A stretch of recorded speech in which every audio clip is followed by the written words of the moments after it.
আমাদের দীর্ঘ 1 বছর ধরে 3 আগস্ট থেকে শুরু করে আজকে পর্যন্ত আমরা কথা বলছি। এখন আমাদের কাজ করার সময়। আমাদের আহ্বায়ক এবং সদস্য সচিব তাদের পরবর্তী বক্তব্যে আমাদের প্রয়োজনীয় দিক নির্দেশনা দিবেন। আমরা সে অনুযায়ী পরবর্তী বাংলাদেশ নির্মাণ করব।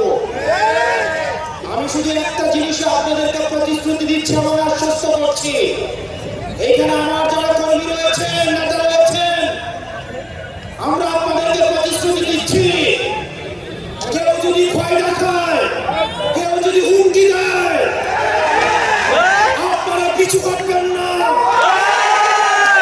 আমরা জানি এলাকায় এলাকায় আপনাদেরকে বাধা দেওয়া হচ্ছে, এনসিপির কর্মীদেরকে বাধা দেওয়া হচ্ছে।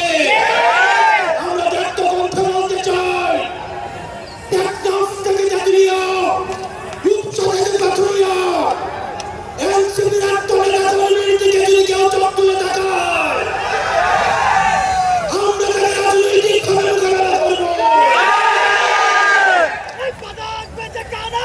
এনসিপির কর্মী এবং সহযোদ্ধারা পরবর্তী দিনে আমাদের আহ্বায়ক এবং সদস্য সচিব প্রয়োজনীয় দিক নির্দেশনা দিবেন। আমাদের যদি জীবন চলে যায়, আমরা তাদের দিক নির্দেশনা বাস্তবায়ন করব। ইনকিলাব, ইনকিলাব, জিন্দাবাদ, জিন্দাবাদ, ইনকিলাব, ইনকিলাব, জিন্দাবাদ, জিন্দাবাদ। কোথায় কোথায় বাংলা জিন্দাবাদ তারা। এই দেশ আমাদের, বাংলাদেশ, বাংলাদেশ। এই দেশ আমাদের, বাংলাদেশ, বাংলাদেশ। এনসিপি, এনসিপি, জিন্দাবাদ, জিন্দাবাদ। ধন্যবাদ।